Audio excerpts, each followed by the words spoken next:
We've come to the Shetland Islands. The reason being, there's 23,000 people here and not a single Adventist. We want to reach them with the gospel, and we'd love to see them ready for Jesus to return. The Shetland Islands are part of Scotland and the northernmost part of the United Kingdom. Anthony Kent, the Associate Ministerial Secretary at the General Conference, put together a small team of pastors from Scotland and the UK to spend 1 week cycling through the islands to tell people about Jesus and hand out Christian literature. After an overnight ferry ride to reach the islands, the team prepared to set off to reach the unreached. And as far as we know, there are no Adventist members on the Shetlands. And how do you approach trying to make contacts? What would Paul and his associates do if they were doing a missionary journey and they landed in Lerwick and they were to start in the Shetland Islands? Maybe Paul also would have used a bicycle to share Jesus with people today.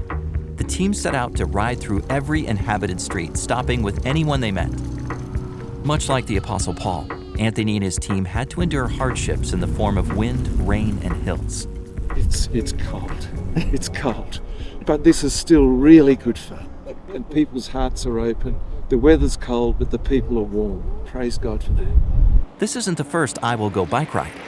Anthony has led a cycling ministry trip from Washington, D.C. to St. Louis, as well as some in Australia. What we found is, it's a wonderful way to generate significant but brief conversations and an opportunity to share the gospel.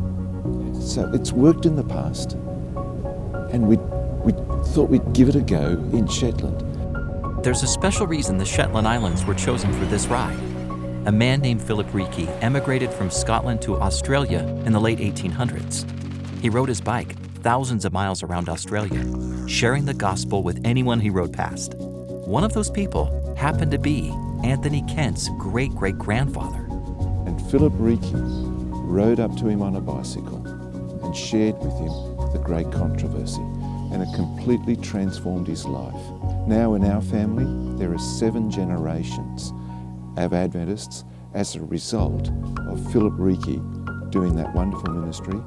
And our dream was to take the spirit of Philip Reiki and his desire to lead people to Christ, to take it back to his homeland. Following Philip Reiki's legacy, the team took Jesus' call to go to the ends of the earth and applied it to their work in the Shetlands.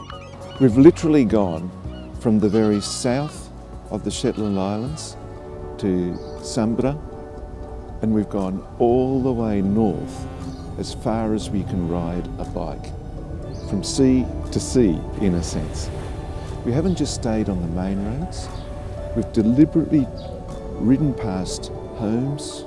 We've seen people out and about, whether they're cutting their grass, putting their washing out, walking their dog, farming, working in the outdoors. We've gone to where people are available, and we've had wonderful conversations with them. Although this is not the way they normally witness, they've seen the value of trying unique methods of ministry. We have here a group of pastors. They're not cyclists, but they're willing to go to the ends of the earth, even if it means riding a bike in wet, cold, windy conditions, if it may lead one person to Jesus.